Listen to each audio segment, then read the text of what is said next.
Lo que Dios exige, como les digo, ese es el nombre del mensaje. Y cuando escuchamos eso, lo que Dios exige, a veces suena como un poco brusco, ¿verdad? Que Dios está exigiendo algo. Y algunas personas no consideran que eso sea un buen término para hablar de Dios, que Dios exija algo. Y déjenme decirle, mis hermanos, que nosotros cuando pensamos que Dios no exige, pensamos muy humanamente. Y humanamente en el sentido de que como que Dios tiene que pedirnos un favor a nosotros para pedir algo, que tiene que llegar como casi que con temor a decirnos, mire, yo quiero esto, yo quiero esto. No, Él es el Rey, Él es el Señor, Él es el Dios Todopoderoso, Él es el soberano. Él dice y nosotros obedecemos. Así es como funciona nuestra relación con Dios. Él manda y nosotros obedecemos. Esa palabra que estoy utilizando exige, la estoy tomando de Miqueas 6 al 8, que va a ser nuestro texto de arranque, donde el texto dice así: ¿con qué me presentaré ante Jehová y adoraré al Dios Altísimo? Me presentaré ante él con holocausto, con becerros de un año. ¿Se agradará Jehová de millares de carneros o de 10,000 arroyos de aceite? ¿Daré mi primogénito por mi rebelión, el fruto de mis entrañas por el pecado de mi alma? Oh hombre, él te ha declarado lo que es bueno. ¿Y qué pide Jehová de ti? Solamente hacer justicia y amar la misericordia y humillarte ante tu Dios. Antes que oremos, mis hermanos, justamente de ahí tomé el nombre, ¿qué pide Jehová de ti? Pero lo puse a lo que Dios exige. Porque cuando la palabra nos dice aquí qué pide Jehová de ti, más que todo lo que está diciendo el texto en su versión original, es qué espera Jehová de ti. No es tanto que exige ni tanto que pide, sino que espera. Pero espera va más allá de solamente tener una respuesta de nosotros según nosotros creamos conveniente o según nos favorezca, no. Él espera que nuestra respuesta sea inmediata ante su mandato, incluso antes de mandar, ante su deseo, que fue lo que pasó cuando él pasó por la higuera que estaba seca, que estaba sin dar fruto, perdón, y la secó. Marcos dice que no era tiempo de dar fruto, y aún así el Señor la secó, porque es Dios el que estaba pasando ahí, es el creador. O sea, a tiempo o a destiempo, nosotros tenemos que dar fruto. Entonces, ¿qué espera de nosotros el Señor? El Señor lo que espera de nosotros es que respondamos consecuente a lo que Él nos dio. ¿Qué nos dio Él? Él nos dio una salvación por gracia pagada con la sangre de su Hijo. Imagínense esta escena, este escenario. Ustedes van a visitar a alguno de los hermanos, a cualquiera de los hermanos, a cualquiera de las casas de los hermanos, los van a visitar. Entonces ustedes llevan pan, llevan 2, 3, 4 bollitos de pan, llevan queso, llevan jamón, llevan mantequilla y llegan a la casa del hermano. Usted no ha desayunado, no ha almorzado, no ha comido, pero usted generosamente, usted dice, voy a llevar esto a la casa del hermano al que está visitando. El hermano viene, lo recibe y le dice a usted, oh, bienvenido, mi hermano, qué gusto tenerte aquí en la casa. La verdad es que me siento muy contento y qué rico lo que trajo. Entonces usted se sienta en la sala, él se va, se pone a preparar café, se pone a preparar té y se sienta con la esposa a tomar café y a tomar té y agarra todo lo que usted le trajo, lo embarra, lo acomoda y se lo empiezan a comer, pero usted se queda en la salita viendo cómo comen lo que usted llevó. ¿Qué esperaría usted si se supone que usted está llegando en la tarde? Lo que usted espera que sea la reacción normal de una persona cuando le llega a visitar y se sienta a comer, sea que usted lleve las cosas o que esas personas las tengan. Lo menos que usted espera es que le inviten, que le digan, sentate a tomar una tacita de café y comámonos de esto que trajiste. Eso es lo que se espera. Aunque usted lo llevó para la familia, aunque lo llevó para ellos, pero por una cuestión de hospitalidad, por una cuestión realmente de lógica, no hay que hacerle muchos números. Lo que se espera es que una vez que se sientan a comer, nos sentemos con las demás personas a compartir. Bueno, eso es lo que está pasando con el texto. El texto del Señor nos salva.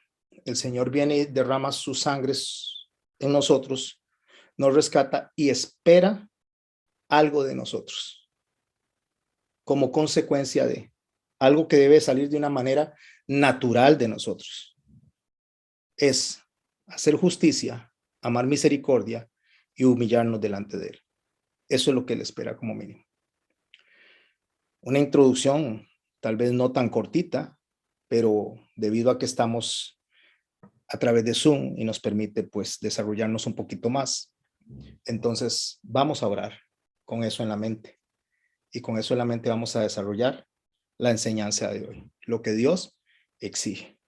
Pero más que todo, lo que sería razonable, lógico, hacer delante de Dios, un Dios bueno que nos salvó. Oremos. Padre, en el nombre de Cristo, estamos delante de ti. Sabemos, Señor, que las circunstancias y los tiempos son diferentes. Las cosas varían, Señor, de una semana a otra, a veces hasta de un día a otro. Incluso podrían variar hasta en el mismo día. Los tiempos no son iguales, Señor. Las cosas son y toman rumbos totalmente diferentes e inesperados. Pero tú nos ayudas, Señor, a través de tu misericordia, tu amor, y nos da la provisión, como en este caso, la tecnología, para poder reunirnos alrededor de tu palabra. Hoy te suplico, mi amado Señor, bueno Señor, Señor Santo, te suplico que trabajes en nuestros corazones, Señor, porque no necesitamos estar uno a la par del otro para que el Espíritu nos ministre, Señor. No estás limitado, Señor, a través del espacio. No estás limitado, Señor, a través de los horarios. Tu Espíritu siempre está en cualquier lugar, Señor, actuando en nuestros corazones y en nuestros espíritus. No importa donde quiera que estemos, Señor, ayúdanos en unidad de espíritu a recibir este mensaje, a atesorarlo, Señor, y a ponerlo en práctica.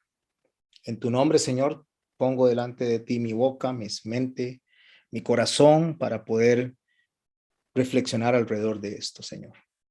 Te doy las gracias. Bendigo a mis hermanos y a mis hermanas, los que van a escuchar este audio ahorita y los que lo escuchan después, para que sea, Señor, de provecho para nuestras almas. Amén. El texto, cuando hace la mención, donde dice, ¿con qué me presentaré ante Jehová y adoraré al Dios Altísimo? Es una pregunta que se hace dirigido a través del Espíritu Santo, el profeta, donde dice, ¿cómo voy a llegar a donde Dios? O sea, ¿cómo me voy a acercar a Dios? Y se hace estas preguntas, ¿con holocausto y becerros de un año? O sea, está mencionando los sacrificios que el Señor pidió al pueblo de Israel en su tránsito por el desierto y todavía en los tiempos del templo, de los dos templos.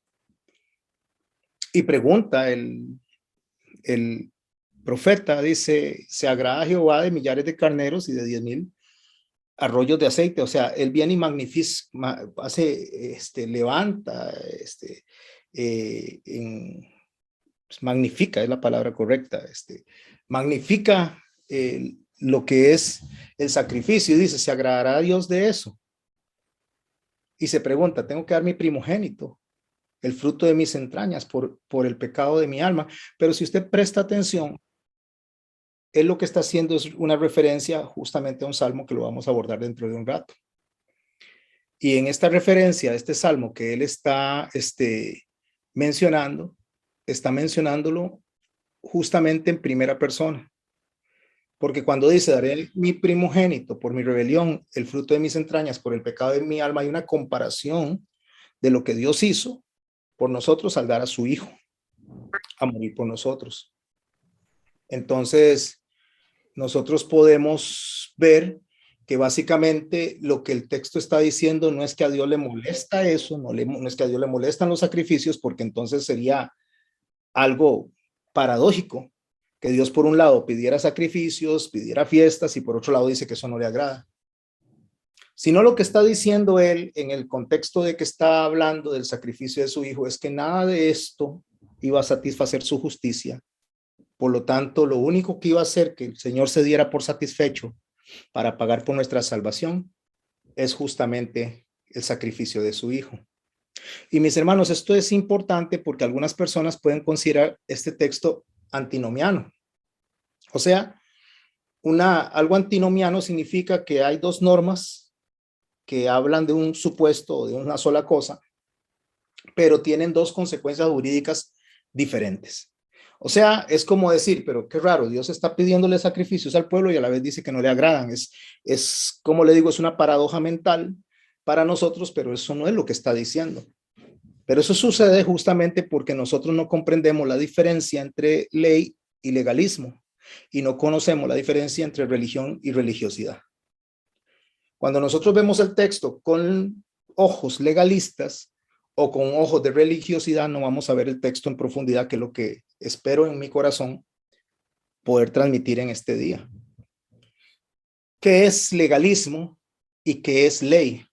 La ley es lo que Dios estableció para que nosotros podamos vivir en paz y ser prosperados y para que lo agrademos a Él. Esa es la ley. El legalismo consiste en lo que una persona considera cuando practica lo que Dios pide en relación a las demás personas. El legalismo consiste en que el que cumple con lo que Dios le está pidiendo, entonces se siente mejor con los demás. Eso es legalismo. Legalismo es cuando yo creo que yo puedo agradar a Dios o comprar a Dios con lo que hago. Y resulta que ahí es donde viene el título, lo que Dios exige. Es que lo que yo hago no es porque yo compre a Dios, lo que yo hago es una respuesta por lo que Dios hizo en mí. Debe salir de manera natural. Y lo que es la religiosidad es de la misma manera, religión y religiosidad. La religión es algo que se repite sistemáticamente, no tiene que ver solamente con asunto de fe. Un deportista que se levanta todas las mañanas a las 4 o 5 de la mañana a hacer ejercicios, desayuna a la misma hora, después sale y hace una carrera. Todo esto, mis hermanos, es religión, porque la religión consiste justamente en hacer algo de manera sistemática, repetida durante un tiempo prolongado. Eso es religión. Pero la religiosidad que cae también en ese atleta es cuando el atleta se cree mejor que el vecino porque el vecino no practica lo que él practica. Eso es religiosidad. Bueno, resulta que el texto visto con religiosidad o visto con legalismo nos desenfoca justamente de lo que el Señor está enseñándonos a través de Miqueas. Este texto que va de la mano con el Salmo 40, y leo en el Salmo 40, en el verso 6, dice: sacrificios y ofrenda no te agrada. Has abierto mis oídos, holocausto y expiación nos has demandado. Entonces dije, he aquí, vengo, en el rollo del libro está escrito de mí, el hacer tu voluntad, Dios mío, me ha agradado y tu ley está en medio de mi corazón. ¿Qué es lo que dice David con él? David, aunque está hablando, él está cantando él en el Salmo, él está representando la voz de nuestro Señor, del Mesías, porque dice, sacrificios y ofrenda no te agradan. Básicamente lo que está diciendo Miqueas. Pareciera como que esto nos dice a nosotros que lo que Dios hizo en el Antiguo Testamento no le agradaba, y no es así, mis hermanos. Por eso es que hay que verlo con unos ojos, no con el filtro del legalismo, no hay que verlo con los ojos de la religiosidad, sino que el texto hay que verlo realmente con la intención de lo que Dios puso ahí. El verso 7 del Salmo 40 ya nos pone a Jesús de frente cuando dice, entonces dije, he aquí vengo, en el rollo del libro está escrito de mí, el hacer tu voluntad. Como le digo, es David el que está cantando, pero es un salmo mesiánico refiriéndose a Jesús. Entonces, ¿qué es lo que pasa cuando yo no comprendo la diferencia entre lo que es la ley y el legalismo y lo que es justamente la religión y la religiosidad, que nos lleva a abusar de la gracia? Nos volvemos abusadores de la gracia. Entonces pensamos que Dios no nos está demandando, no nos está exigiendo nada, porque nosotros, una vez que somos salvos, y algunas personas dicen salvo, siempre salvo, lo cual la salvación es sellada para siempre, pero no nos da a nosotros una licencia para seguir pecando. Y no nos da una licencia para seguir pecando, porque el seguir pecando deliberadamente, eso justamente es caer en el abuso de la gracia. Alejarnos del respeto a la ley de Dios y decir, no tengo que hacer nada, ya Cristo lo hizo por mí. Sí es cierto, Cristo lo hizo por mí para justificarme delante de Dios, pero tengo una responsabilidad delante de Dios en cuanto a mis acciones. Por eso Pablo en Romanos 6, en el verso 15, dice que pues pecaremos porque no estamos bajo la ley, sino bajo la gracia. Pregunta Pablo. Y su respuesta es contundente. Dice de ninguna manera. O sea, Pablo dice que nosotros no podemos andar pecando solamente porque el Señor nos salvó y nos salvó por gracia. Pablo es claro en que nosotros tenemos una responsabilidad delante de Dios que tenemos que cumplir. En Hebreos capítulo 2, el verso 1 dice así: por tanto es necesario que con más diligencia atendamos las cosas que hemos oído, no sea que nos deslicemos. O sea, que atendamos con más diligencia lo que hemos oído. Una vez que aprendemos nosotros de lo que Dios quiere de nosotros, en lugar de ser unos despreocupados, en lugar de nosotros tirarnos a la vida loca y diciendo ya el Señor me salvó, nosotros más que todo tenemos que ser aún más diligentes. La palabra diligencia, mis hermanos, cuando usted estudia en el griego lo que fue la invención de esa palabra, hablaba de personas que caminaban en un río donde las piedras estaban todas llenas como de moho, como de babilla, y la persona va caminando con los pies descalzos. Entonces va poniendo los pies en las piedras con mucho cuidado, porque si se resbala, se corta el pie o se quiebra una pierna. Eso es diligencia. Cuando usted habla de diligencia, significa caminar con el mayor cuidado posible para no accidentarse. Entonces, cuando el escritor de Hebreos dice que ahora es necesario con más diligencia atender las cosas que hemos oído para que no nos deslicemos, se refiere que ahora tenemos que tener más cuidado para no ofender a Dios, para no pecar contra Dios.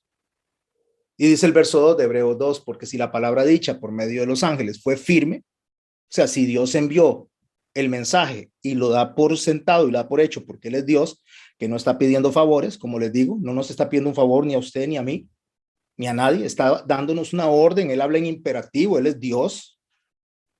Quiero, por favor, que piensen en esa famosa palabra que la gente usa diciendo que Dios es un caballero, humanizando una forma de pensar de Dios. Porque Dios no es un caballero, Dios es Dios, mis hermanos. Un caballero es el que llega y pide permiso para hacer algo. Dios no pide permiso, mis hermanos, al que le gusta bien y al que no le gusta también, pero Dios da órdenes. Cuando Dios dice amarás a tu prójimo, eso no es una alternativa, eso es una orden. Cuando dice Dios a través de nuestro hermano Pablo, no dejando de congregarse, esto no es una alternativa, es una orden.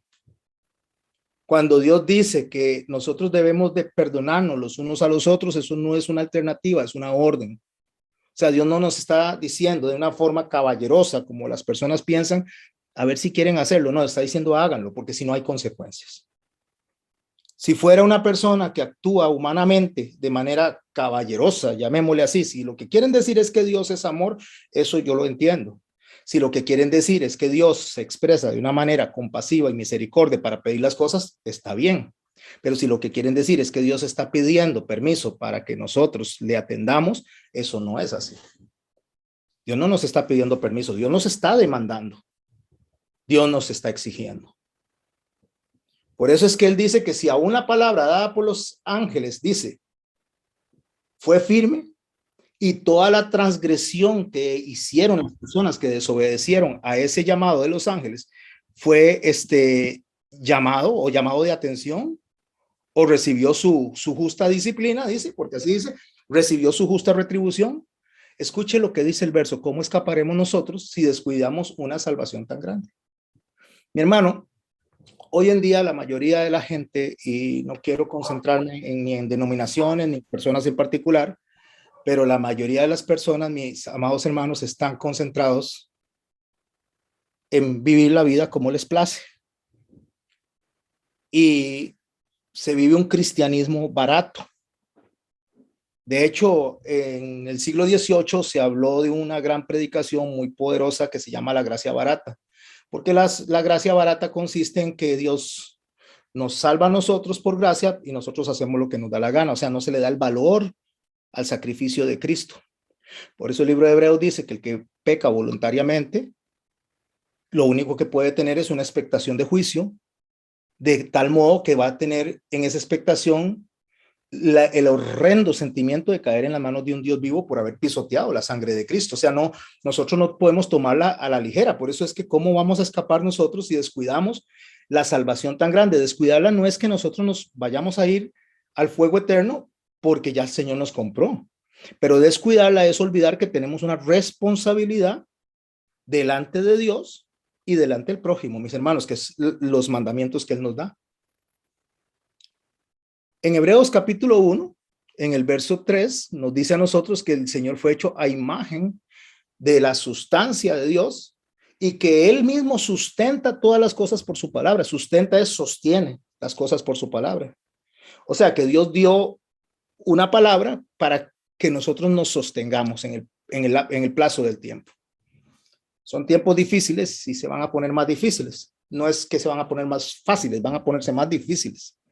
Y conforme avancen los años, van a ser más depravación, igual que en los días de Noé. El Señor dijo que cuando las cosas estén como en los días de Noé y el hombre estaba de continuo al mal, así va a ser, la maldad va a ir aumentando, la depravación va a ir aumentando, el odio va a ir aumentando, las enemistades van a ir aumentando, las guerras, todo va a ir en aumento, mis hermanos. Quien diga lo contrario, entonces va a necesitar, pues, comprarse una Biblia que él mismo la escriba, porque la Biblia nos dice a nosotros, claro, que vendrán tiempos donde habrán guerras, rumores de guerras, y habrán terremotos, y habrá aún más de lo que ya hemos experimentado en aumento. Entonces nosotros necesitamos sostenernos, mis hermanos. Usted necesita agarrar una mano que le sostenga y lo suba a la barca, como le pasó a Pedro, para poder terminar la travesía. Porque si no hay quien nos suba a la barca, quien nos sostenga, mi hermano y mi hermana, nosotros nos ahogamos. Nos ahogamos porque no tenemos la fuerza ni la capacidad por nosotros, sino que necesitamos al Espíritu de Dios que nos guíe. Entonces, por eso Él dice que Él, el que tiene la sustancia de Dios, que es Jesucristo, sustenta todas las cosas, sostiene todas las cosas con la palabra de su poder. Cuando Miqueas nos dice a nosotros, ¿con qué me presentaré delante del Dios Altísimo? Y entonces él dice esas tres cosas justamente, que es con justicia, amar la misericordia y humillarme delante de Dios. Es lo que está haciendo referencia a los mandamientos del Señor, a aquellos mandamientos que él describió y detalló en el libro de Deuteronomio, en el capítulo 6. Nuestro hermano René los mencionó durante su reflexión. Y yo le voy a invitar que vaya conmigo a Deuteronomio capítulo 6, verso 1, porque yo necesito con una mente que no sea religiosa, con una mente que no sea legalista, sino que con una mente que ame la ley del Señor, se deleite en la ley del Señor y entienda que la ley del Señor es lo único que nos puede sostener a nosotros, porque la ley es la palabra de su poder. La ley, entiéndase, la instrucción. No como la utilizaban los fariseos, sino como Jesús la practicó. En Deuteronomio capítulo 6, en el verso 1, el Señor nos dice a través de Moisés justamente la necesidad que tenemos nosotros de atender esta ley que Él nos dio. Y ley, repito, entiéndase como instrucción, porque dentro de la Torá y el Tanaj, que estamos hablando de los 5 libros del Pentateuco y el Antiguo Testamento, que es lo que el Señor mencionaba cuando andaba predicando, no existía el Nuevo Testamento en ese momento. Cuando Él habla de los escritos y cuando Él habla de la ley, está refiriéndose al Antiguo Testamento. Dentro del Antiguo Testamento está introducida ley, está introducida profecía, está introducidos cantos, está introducida historia, no todo es ley. Pero dentro de todos el compendio de estos libros, hay una ley en específica y una ley universal. Incluso, mis hermanos y mis hermanas queridos, no solamente compete con nosotros los creyentes, compete con la humanidad, y ahora lo vamos a ver. Porque cuando Dios dice no matarán, no solo se refiere a nosotros, se refiere a la humanidad que debe de acatar estas leyes, y la humanidad va a ser juzgada, aún los no creyentes, por esta ley, por la conciencia de haber errado, y cuando digo errado es haber transgredido esta ley. Porque alguien dice, entonces, ¿cómo va a ser juzgada esta gente? Bueno, nosotros vamos a entender lo que Dios nos da, no lo vamos a tomar de manera religiosa, no lo vamos a tomar de la manera legalista, pero lo vamos a tomar como la palabra lo enseña, como una ley agradable y perfecta, buena, agradable y perfecta. Y escuche cómo empieza desarrollando en el capítulo 6 esta ley que el Señor establece para la humanidad. Estos pues son los mandamientos, estatutos y decretos que Jehová vuestro Dios mandó que os enseñase, para que los pongáis por obra en la tierra la cual pasáis vosotros para tomarla. Y escuche lo que él dice que tenemos que hacer para que temas a Jehová tu Dios. Subraye eso, para que temas a Jehová tu Dios. ¿Cómo le temo yo? Guardando todos sus estatutos, sus mandamientos que yo te mando.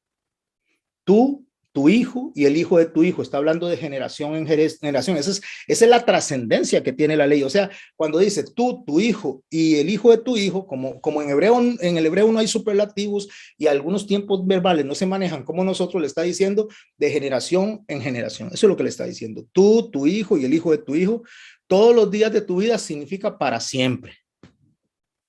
Para que tus días sean prolongados. Y el verso 3 dice, oye pues, oh Israel, y cuida de ponerlos por obra. ¿Para qué? Para que te vaya bien, dice.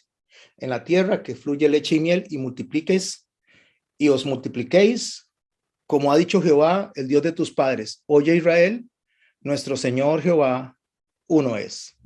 Y empieza con el primer mandamiento. No voy a tomarlos todos, solo voy a tomar los 10 primeros mandamientos, para que veamos que los mandamientos aplican para antes, para ahora y para después.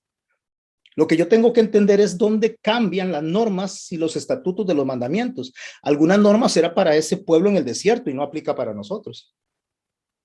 Algunos estatutos aplican para lo que son asuntos de rituales, asuntos de tiempos de sacrificio, mientras existía el tabernáculo y mientras existía el templo. Ya no nos alcanza a nosotros. Pero los mandamientos, mi hermano y mi hermana, nos alcanza a nosotros y alcanza a toda la humanidad. Una cosa son los estatutos y normas y otra cosa son los mandamientos. Pero las personas antinomianas, aquella persona que dice que la ley no aplica para nosotros, agarró y lo metió todo en un solo saco. Y no hace la diferencia de uno ni lo otro porque le conviene para vivir por la libre, para no tener exigencias, porque si hay algo que la palabra es que demanda, exige. Por lo tanto, mi hermano, Dios no se acerca, mi hermana, no, Dios no se acerca caballerosamente a decirle, mi hermano, mi hermana, bueno, Dios no dice mi hermano o mi hijo, ¿quieres amarme? Dios dice, amarás a Dios con todo tu corazón, verso 5, y amarás a Jehová tu Dios de todo tu corazón, de toda tu alma y con todas tus fuerzas. Ahí no hay alternativa, mis hermanos. Ahí no está preguntando si queremos.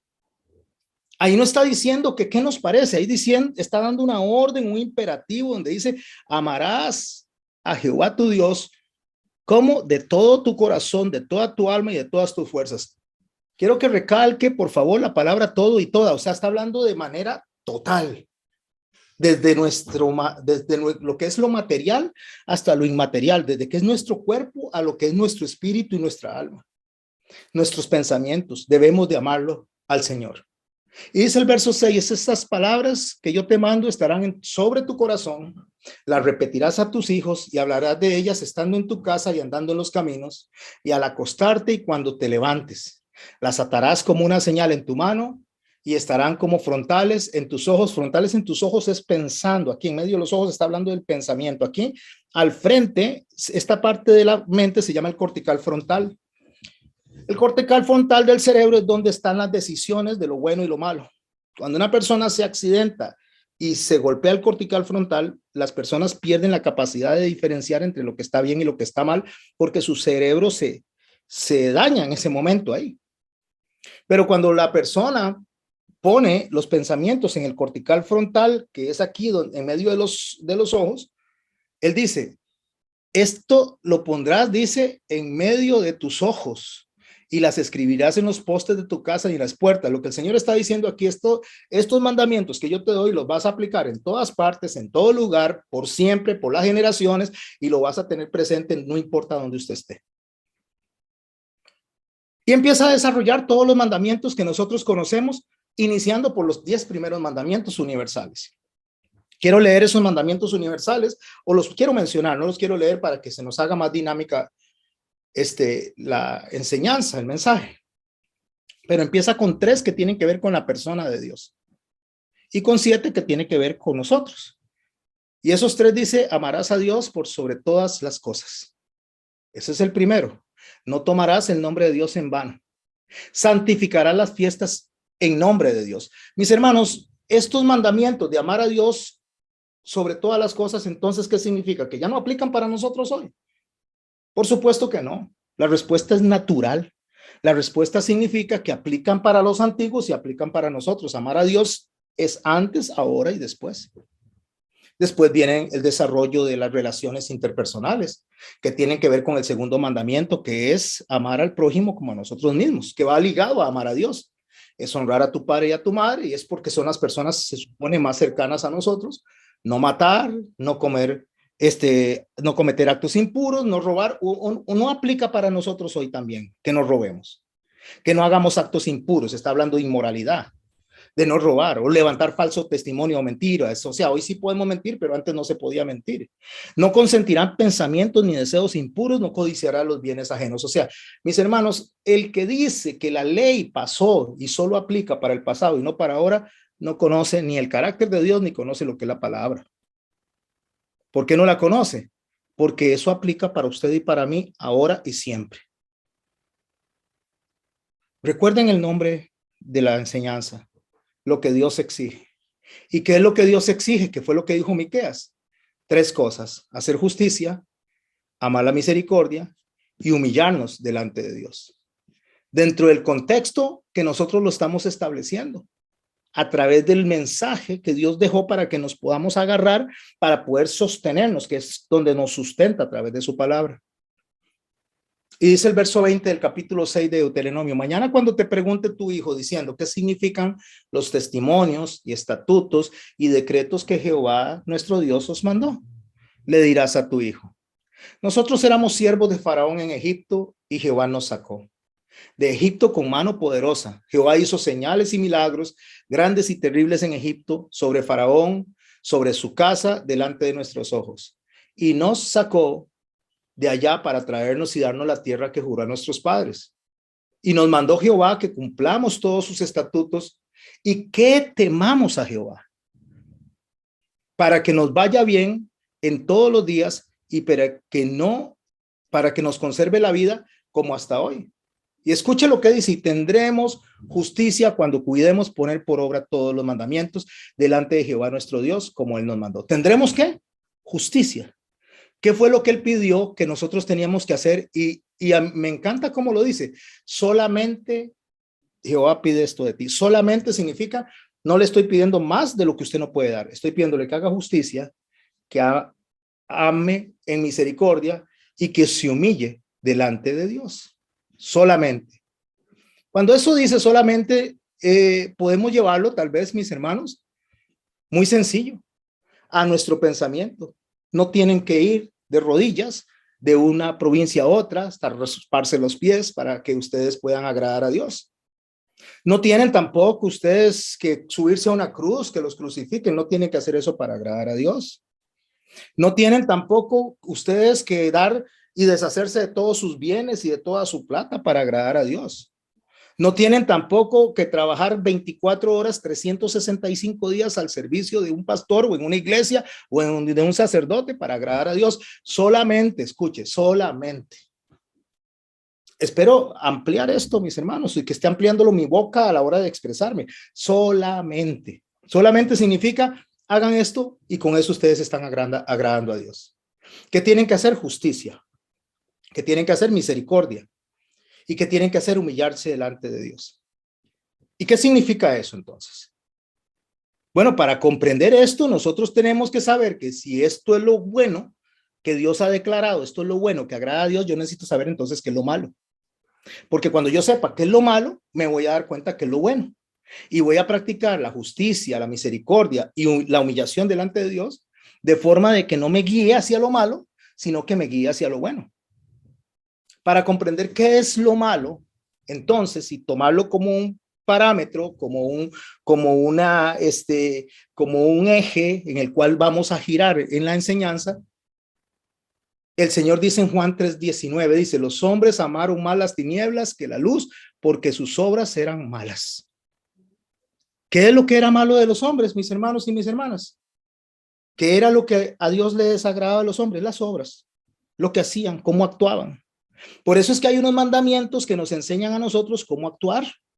Hay unos mandamientos a nosotros que nos guían a nosotros cómo agradar a Dios y de qué manera Dios nos ve a nosotros aceptos delante de Él. Pero nosotros no lo podemos hacer y no podemos agradar a Dios si Dios no hace maravillas en nosotros. O sea, si Dios no hace la gran maravilla de cambiar nuestro corazón, de mudar nuestro corazón, de mudar nuestra manera de pensar. Por eso es que en el Salmo 78:9 habla de esto mismo cuando dice que el pueblo de Israel falló porque le pasó algo en la mente. Dice, sino que se olvidaron de sus obras y de sus maravillas que les había mostrado. ¿Qué es lo que pasa, mis hermanos? ¿Por qué el ser humano cae en lo que cae? ¿Por qué nosotros los creyentes caemos en lo que caemos? Porque nos olvidamos de lo que Dios ha hecho por nosotros. Nos olvidamos de dónde nos sacó Dios. Comenzamos con mucha euforia, comenzamos con un gran fuego, con un gran entusiasmo, mis hermanos. Queremos estar leyendo la Biblia todos los días, queremos estar hablando de Dios todos los días, queremos congregarnos todos los días, pero de un momento a otro va bajando el nivel, va bajando el nivel y el nivel y vamos como desinflándonos y va tomando otras cosas más importancia. Ya no tenemos la reverencia que teníamos delante de la palabra de Dios. Ya a veces medio escuchamos y cuando escuchamos estamos atentos a otras cosas que están haciendo otras personas y lo que menos estamos atentos a lo que Dios me está hablando a mí. Ahí usted muchas veces ve, tal vez puede estar viendo dentro de un salón donde se está exponiendo la palabra de Dios y mientras usted está hablando de la palabra de Dios, entre las personas están hablando de que si compraste los frijoles para la tarde, que si dejaste la olla calentando, que si le encargó el pollo a las personas para que cuando lleguen. Hay personas que están más concentradas, mis hermanos, en lo que van a hacer después del culto que lo que tienen que estar concentrados en el culto. Hay personas más concentradas, especialmente si son iglesias donde venden comidas, de cómo voy a terminar la comida en vez de dejar todo eso de lado y sentarse a escuchar la palabra de Dios con reverencia. Entonces en las iglesias tenemos un montón de guardas, cocineras, personas que limpian, tenemos, y lo digo con respeto, un montón de personas que se les llama ujieres, pero estos ujieres se convierten en empleados de un pastor y en empleados de una iglesia, empleados gratis. Porque llegan domingo a domingo y lo que menos escuchan es palabra de Dios. Entonces, al final de cuentas, estas personas, cuando les sobreviene una crisis, cuando Satanás los revuelca bien revuelcados.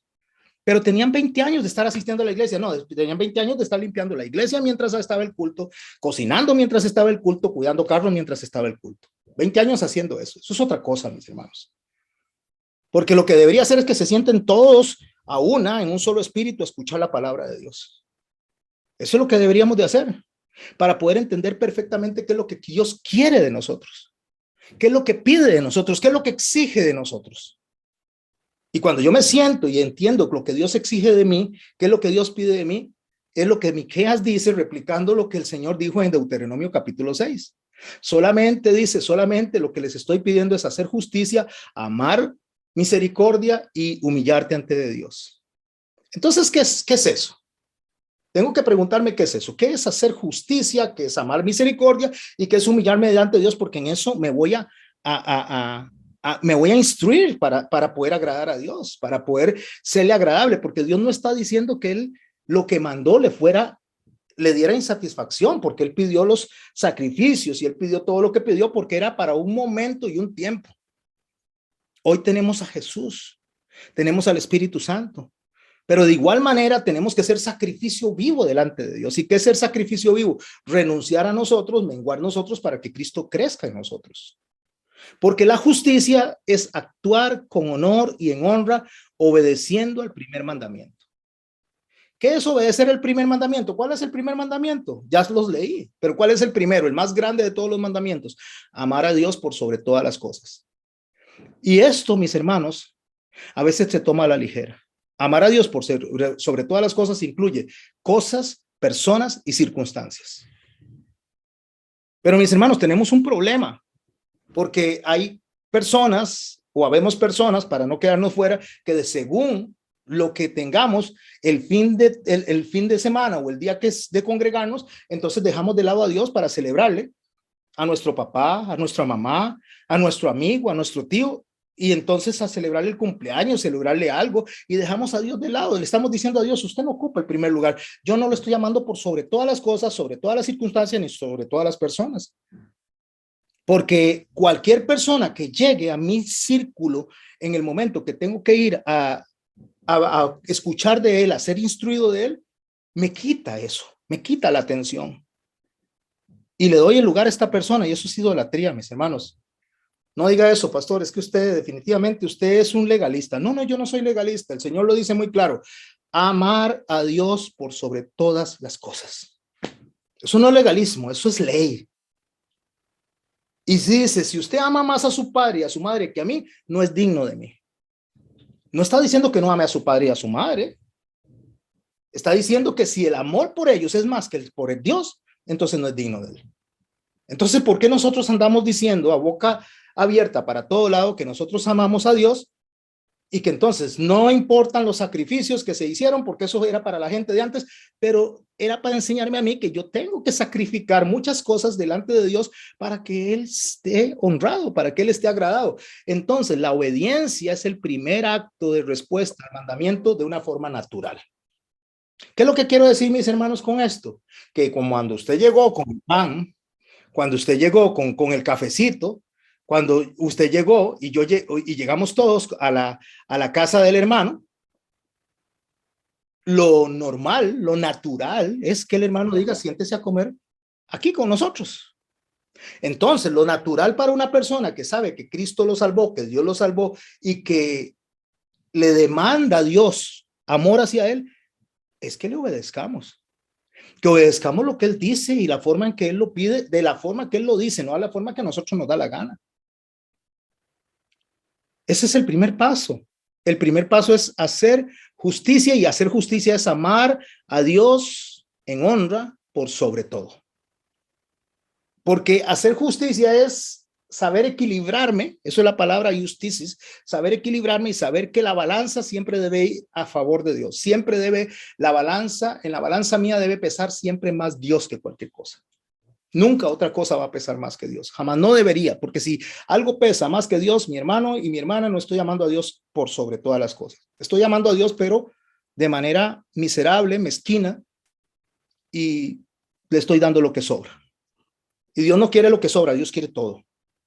Dios quiere absolutamente todo. Allá había una mujer con dos monedas, esas dos monedas blancas, le dice el texto, era la moneda de menor valor de todo el imperio, no alcanzaba para comprar nada, y ella las dio y dio todo lo que tenía. Y el Señor dice, ella dio todo lo que tenía, lo de su sustento, pero con eso no tenía sustento, no le alcanzaba. Pero lo que pasa es que en su corazón le dijo, aunque esto sea todo lo que tengo, lo voy a dar. Y mis hermanos, esto no es para que usted agarre y salga corriendo con su billetera y la dé y la lleve a la iglesia y diga, es que voy a amar igual que esa mujer. No, eso no está hablando el Señor. El Señor no está hablando de asuntos de esta tierra. El Señor dijo, mi reino no es de este mundo. Mi reino es de arriba. Es lo que está diciendo, ámelo con todo, que cuando tenga que tomar una decisión, cualquier decisión que pese Cristo más que cualquier otra cosa, otra persona o cualquier circunstancia. Y amar en misericordia viene ligado de este primer mandamiento, o de esto primero que nos está pidiendo él, que dice solamente eso es lo que les estoy pidiendo. Amar en misericordia es practicar la justicia en otra persona. ¿Qué significa? Que una vez que yo amo a Dios y Dios me ha enseñado a mí, yo lo practico en otra persona. Por eso es que amar al prójimo como a mí mismo significa que yo aplique en aquel prójimo lo que yo recibí de Dios. Dios me ha tenido paciencia, Dios ha sido consecuente conmigo, Dios ha tenido compasión. Entonces me dice, tenga compasión de aquel también. Tenga compasión. Y el tercer punto que dice Miqueas, que es humillarnos delante de Dios, significa que nosotros, para poder amar al prójimo como Dios quiere que lo amemos, tenemos que humillarnos delante de Dios. ¿Por qué tengo que humillarme delante de Dios? Porque no es fácil amar a las personas que nos hacen daño. Esto no significa, mis hermanos, no significa bajo ninguna circunstancia de que usted tenga que venir y darle la cabeza a la persona para que le estén dando por la cabeza. No, lo que significa es que usted establezca la honra que le corresponde a Dios sin tener odio hacia la otra persona, pero orando por esa persona para que se encuentre con el llamado de Cristo, para que se encuentre con la misericordia que Dios le está ofreciendo. Por eso es practicar misericordia, porque es tomar la misericordia que Dios me dio y practicarla en la otra persona. Volviendo a Deuteronomio, capítulo 6, verso 1, con esto en mente, por favor, léalo. Y dice así: estos pues son los mandamientos, estatutos y decretos que Jehová vuestro Dios mandó que os enseñase, para que los pongáis por obra. ¿Qué era lo malo? ¿Se acuerdan qué es lo malo para Dios? Las obras. Eso es lo malo. Entonces el Señor nos dio a nosotros algo bueno para guiarnos a Él, que es su palabra, sus mandamientos y sus instrucciones. ¿Para qué las obras? Dice, para que lo pongamos por obra en la tierra, para que nuestras obras, nuestros actos sean actos que agraden a Dios. Para que los pongáis por obra en la tierra a la cual pasáis vosotros para tomarla. Para que temas a Jehová tu Dios. Para que temas a Jehová tu Dios. ¿Qué es temer a Dios? Temer a Dios para un no creyente es tener horror y miedo a la muerte, es tener horror y miedo al infierno, es tener horror y miedo al castigo. Eso es para un no creyente. El temer a Dios de un momento a otro, la mayoría de los ateos, cuando les cae un terremoto, les cae una desgracia, se están ahogando, se están muriendo, entonces claman a Dios. De pronto el ateísmo lo dejaron de lado y empiezan a clamar a Dios. Eso no es temer a Dios, eso es asustarse. Y una persona que se asusta delante de la majestad de Dios, una vez que se acostumbra a ver a Dios como es de majestuoso, empieza a verlo como el compa, empieza a tratarlo como un compa y ya no lo trata como Dios, sino que llega y le habla de tú a tú, excusándose en que ve a Dios como lo ven los que lo ven como un caballero, humanamente, y no se acerca con reverencia a Dios. Temer a Dios, mis hermanos, temer a Dios para un creyente es tener dolor sangrante en nuestro corazón. Ese es el sacrificio vivo, dolor sangrante en nuestro corazón por desagradar a Dios, por traicionar a Dios o por ofender a Dios. Eso debe de producir el temor a Dios, un dolor sangrante, o sea, un dolor en el cual nos acercamos delante de Dios y decimos: Señor, perdónanos por lo que estoy haciendo, perdóname por cómo he actuado hasta ahora. Eso se llama un corazón contrito y humillado. Un corazón contrito y humillado no es una persona que anda llorando por todo lado y poniendo mocos por todo lado, no. Una persona contrita y humillada es una persona que dice: ofendí a Dios. Ofendí a Dios. Es como el hijo pródigo cuando dice: te ofendí a Dios y a ti. O sea, él sabía que había hecho algo, que había ofendido la honra de Dios. No lo puede bajar del trono porque Dios permanece en su trono. No va a arruinar la obra de Dios porque la obra de Dios es perfecta. No va a hacer que nada de los planes de Dios cambien porque no va a hacer nada que cambie, porque somos nosotros un grano de polvo en todo el mundo, tomados con 3 dedos como polvo. O sea, no somos nada sin Cristo. Entonces, no significa que vamos a afectar a retrasar el trabajo de Dios, no significa que vamos a variar los planes de Dios, significa que decimos: Señor, perdón porque te ofendí. Perdón porque te ofendí, pero no un perdón de boca, es un perdón que viene de lo más profundo, que viene desde las entrañas, mis hermanos. Es ese dolor que solo se experimenta cuando usted pierde a una persona muy querida, cuando usted tiene una persona muy amada. Es eso que se mete en lo más profundo y no hay quien te sacie, no hay quien te calme, no hay quien te haga llegar a decirte tranquilo, porque usted dice: aquí no hay palabras que me consuelen, no hay palabras que me consuelen. Es un dolor desde el interior. Es un gemir, un gritar, un ahogarse, algo que te agarra la garganta y te está ahorcando. Es ese dolor. Eso es temor a Dios. Dolor porque dije, lo ofendí. No porque me mande al infierno, no porque me mande al agua de fuego, no, porque lo ofendí. Es ese dolor que se experimenta cuando usted dice: Señor, perdóname. Y él dice: a los que lloran de esa manera, a los contritos y humillados de esa manera, dice: a los que lloran les digo, bienaventurados los que lloran, porque recibirán consuelo. Porque entienden el primer mandamiento, que es amar a Dios por sobre todas las cosas, y porque entienden que solamente eso nos pide. ¿Cómo solamente? Sí, porque lo que tenemos nosotros que rendir es en humillación, es que tenemos que rendirnos delante de Dios. Eso es la justicia, entender que estamos desagradando a Dios, tener misericordia por los demás, llorar por el pecado sobre los demás, sobre el mundo, sobre nosotros mismos, y humillarnos delante de Dios, rogándole a Dios para que nos ayude a entender y le temamos. Ninguna de estas cosas pueden estar desligadas. Tienen que ir todas de la mano. Todas van sincronizadas, mis hermanos. Así que mis hermanos y mis hermanas, cuando nosotros estamos hablando de obedecer los mandamientos de Dios, no es un asunto ni legalista, ni es un asunto religioso. Es un asunto de amor. Es una respuesta de amor.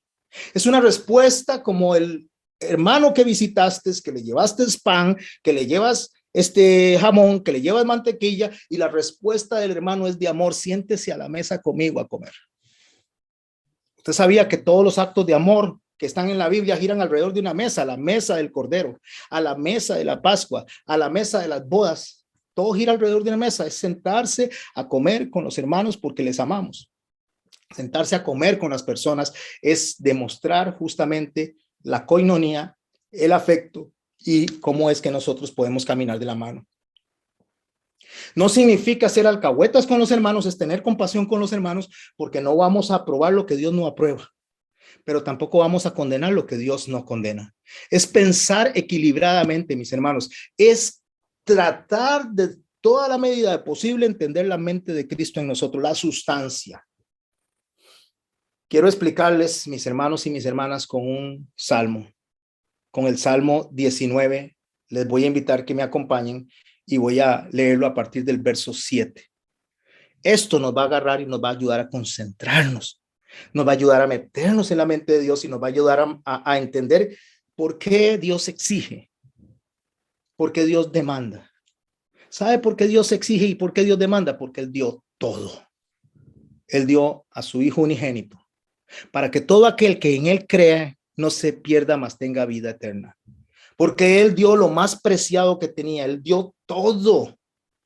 Él dio a su Hijo, su sustancia. Él se entregó a sí mismo. Nadie lo obligó. Fue una entrega voluntaria. Por eso decir que la ley pasó y que la ley no me instruye es una, aparte de una ignorancia, aparte de una blasfemia, mis hermanos, es ponernos en riesgo, en un riesgo de ofender a Dios, en un riesgo de encontrarnos nosotros en un estado de juicio, en un estado en el cual nosotros nos podemos ver sometidos a una disciplina por estar jugando a lo que nosotros no somos. Estamos jugando a que somos como Dios y nosotros no somos Dios. Nosotros somos hijos de Dios que caminamos en pos del varón perfecto, imitándole a él, a lo que él hace. Y necesitamos de la ley de Jehová, necesitamos de la instrucción de Jehová para saber cómo caminar. Por eso el Salmo 19 en el verso 7 dice así: la ley de Jehová es perfecta.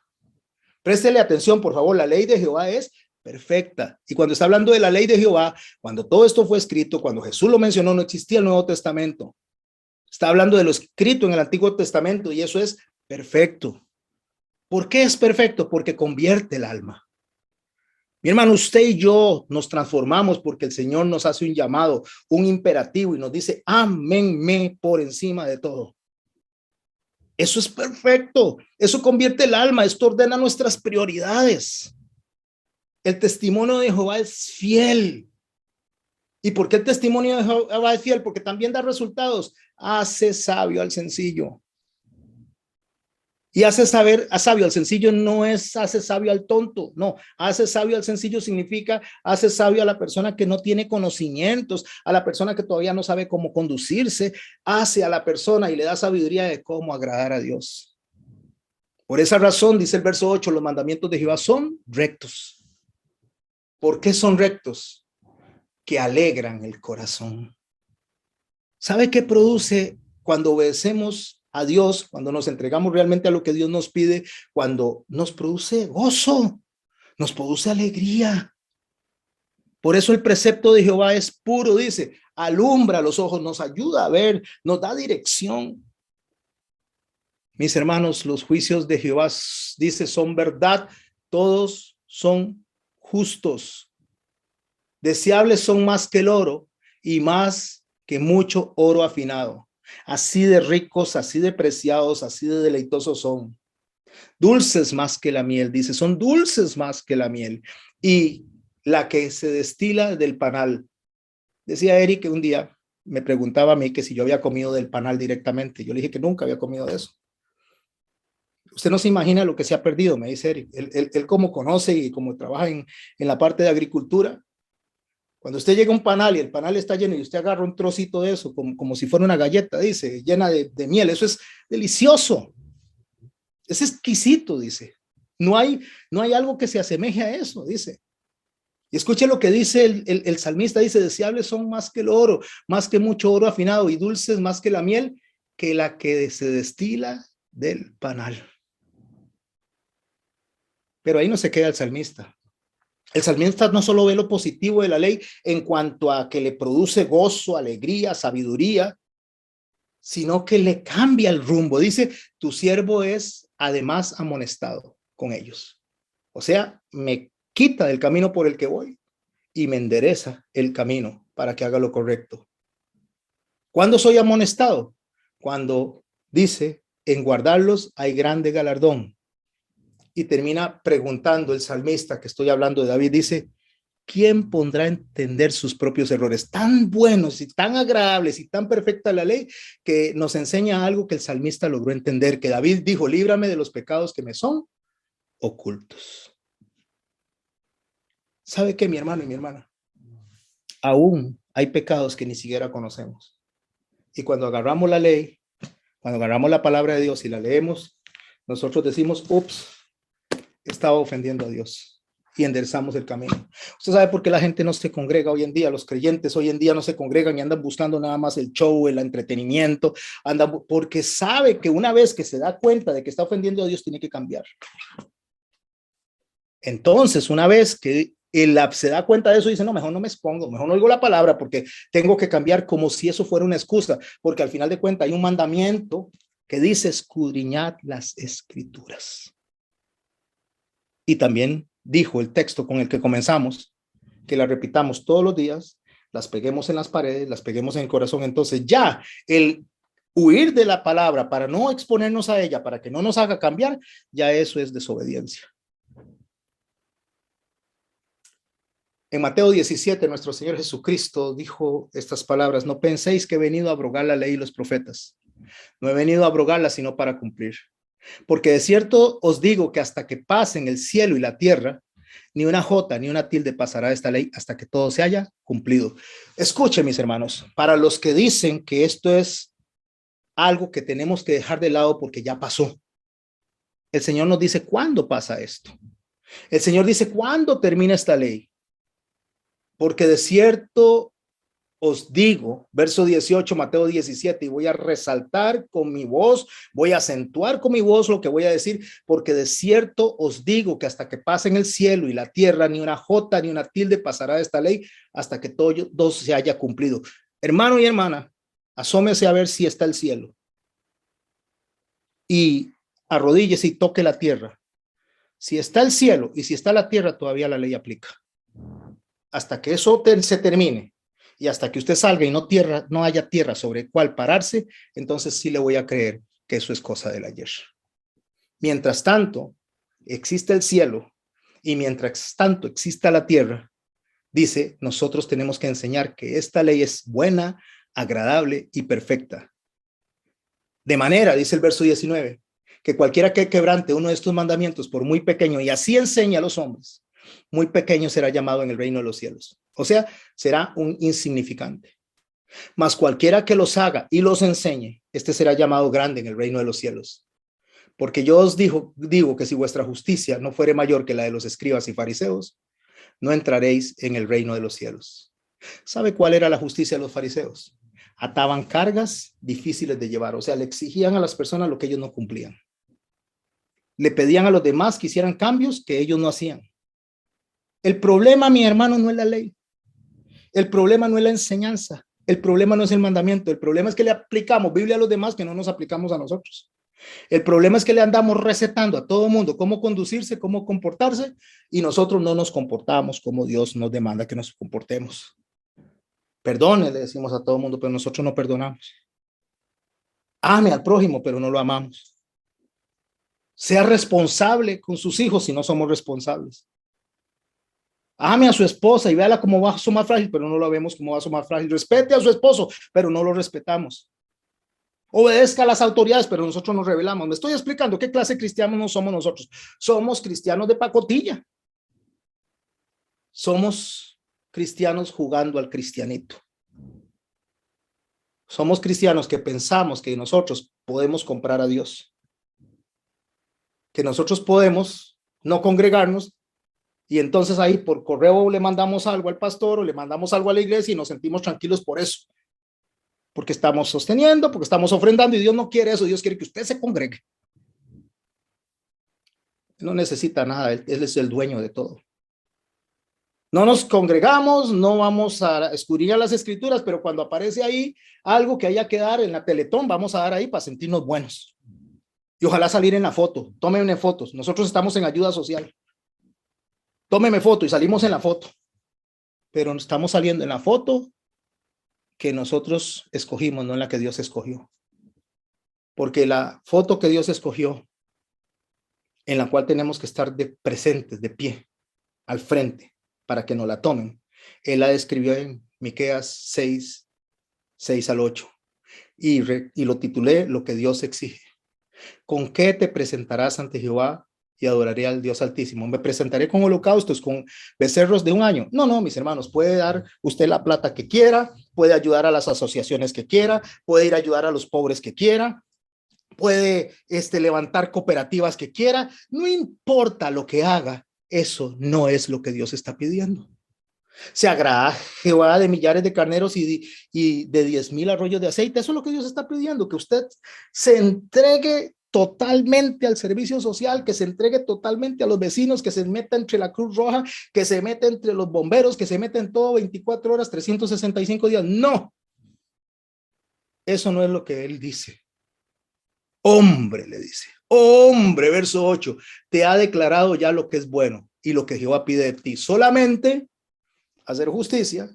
¿Qué es hacer justicia? Amar a Dios por sobre todas las cosas. Eso nos hace obedecerle, congregarnos, ir a estar con su iglesia, compartir como hermanos.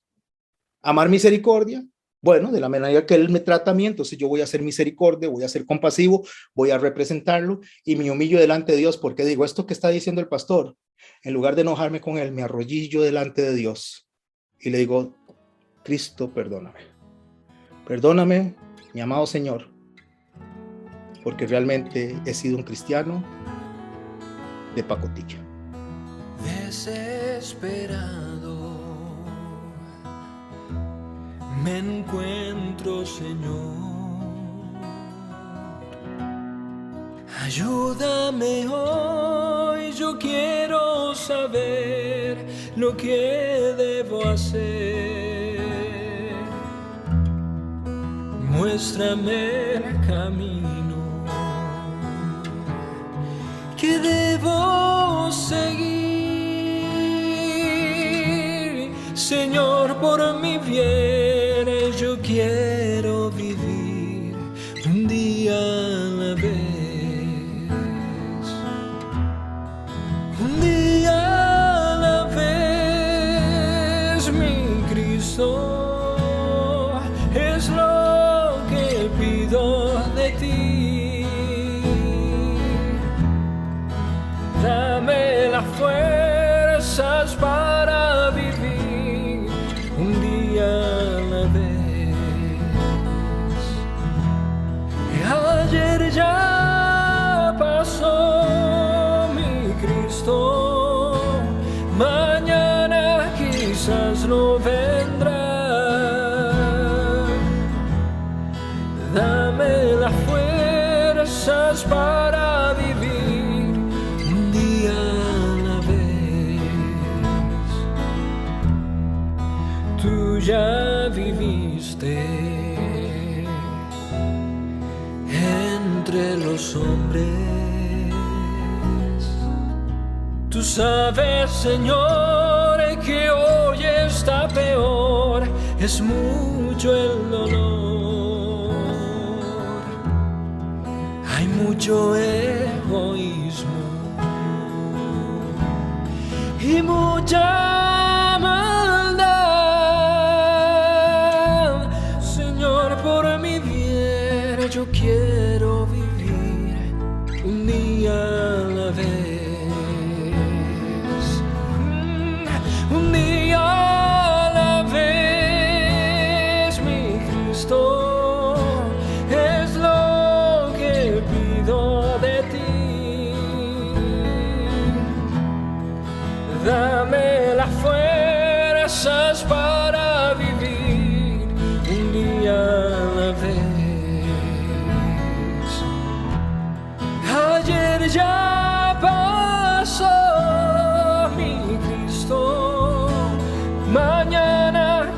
quizás no vendrá.